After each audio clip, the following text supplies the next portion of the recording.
This lesson is at pro level, and in terms of rendering techniques, it's most adapted for you who are already practical at illustrating by hand. However, even if you're not, you'll learn several new useful tricks and rendering tools. The technique we'll explore today can be applied to any shape you want, adding that extra punch to your renderings. First, we copy and drag the white gold band ring to the next artboard. Then we ungroup it by pressing the Command, Shift and G keys if you're using Mac, or the Control, Shift and G keys if you're using Windows. We're going to modify the shape of the ring, so we delete the shadows, highlights and outlines.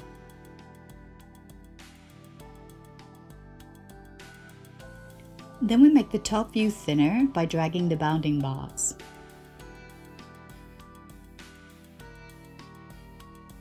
To modify the shape, we're going to use the anchor point tool, and we find it at the same button as the pen tool. This tool allows us to turn our straight lines into curves. We click on the outside borders of our ring and pull the long sides out, and the short sides in.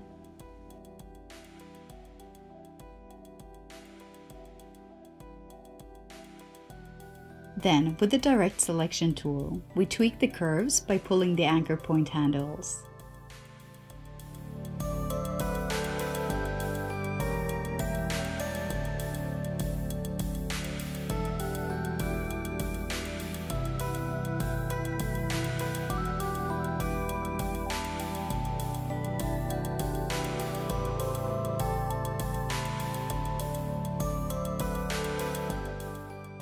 Now we copy our ring, removing the filling and the brushed effect, so our line is nice and crisp. When done, we place the outlines over our ring. Then we make the highlight and shadow shapes, just like we learned in the previous lessons.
Now we're going to add an extra dimension to our ring by drawing a new black shadow shape. We pick the pen tool, and before drawing, we remove the fill color. Then we click with the mouse to place our first anchor point, and continue to draw by clicking with the mouse at each place where we want to add a point. With each click, we drag the mouse a little bit, and by doing so, our anchor points allow us to make curves. If we only click without dragging, our lines will be straight.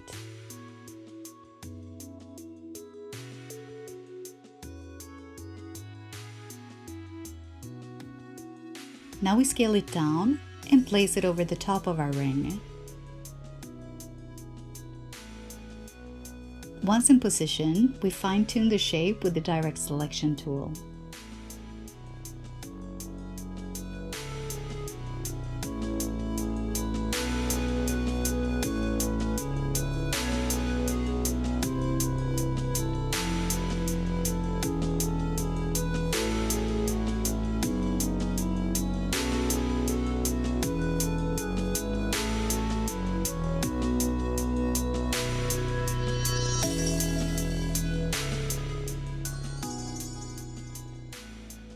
and the anchor point tool, making it with very fine points at the ends.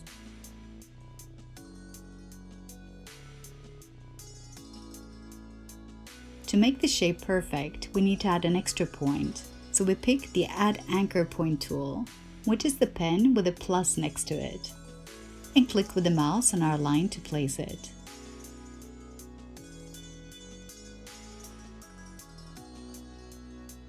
Then we fill the shape with black color and remove the outline.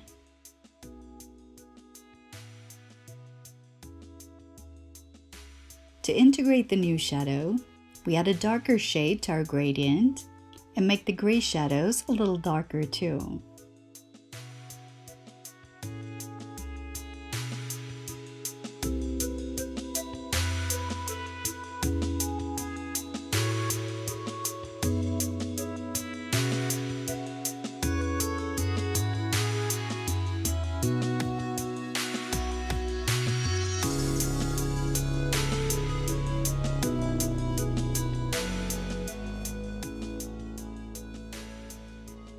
Now it's time to make black shadows for the front view. So we pick the pen tool and draw a U shape. Then we press Enter on the keyboard to end our line. Then we draw another U underneath, press Enter, and repeat the same technique when drawing the sidelines.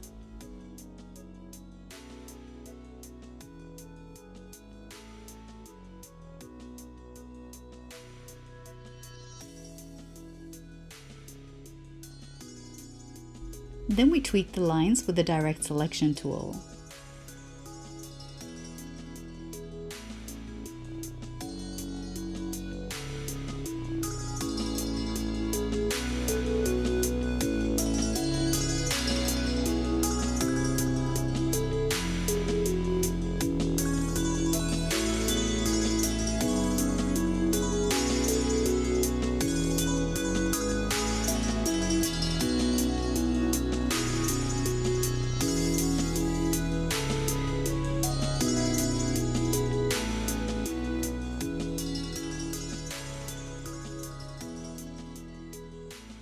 When we're happy with the shape, we drag the mouse over the meeting points using the Direct Selection tool. Right-click with the mouse and select Join. This way, we join the points and close our shape. You can also join points that aren't close using this technique. Now we add a black fill color, remove the outline color, and place the shadow over the ring, dragging it into position with the bounding box.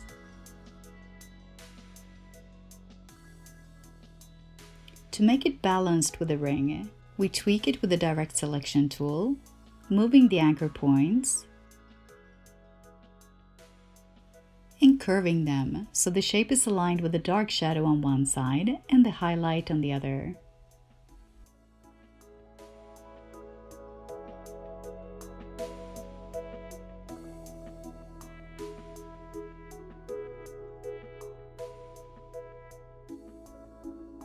We need a similar shape on the other side, so we select the shadow and then pick the Reflect tool, which you find under the same button as the Rotate tool by clicking in the corner. Then we go over to our artboard and press the Enter key. In the window that appears, we make sure the vertical is selected, which is the direction that we want, and click Copy. Now we pick the Selection tool and drag our shadow over to the other side. To make it fit the ring, we select the Rotate tool. The turquoise marker that appears in the center is the center of the rotation, and you can move it by simply dragging it with the mouse. To rotate the shape, we just click in the area that we want to rotate and drag it with the mouse. Now we'll continue to move and tweak it until the shape is in balance with the other shadow and highlight of our ring.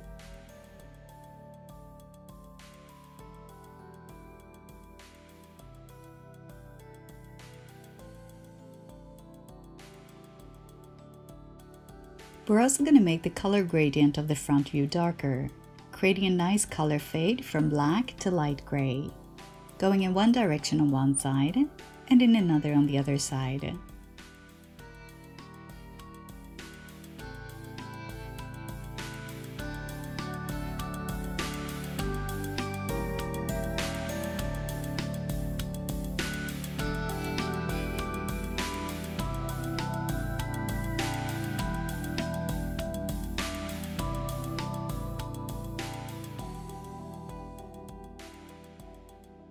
as a last step, we add drop shadows.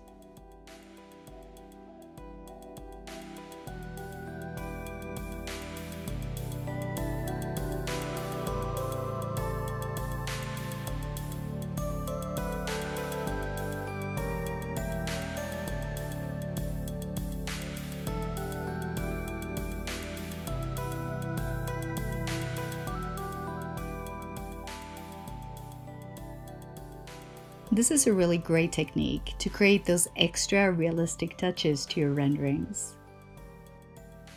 The best way to find perfect shadow shapes is to look at photos of actual jewelry with similar shapes to the one you're rendering and mimic them.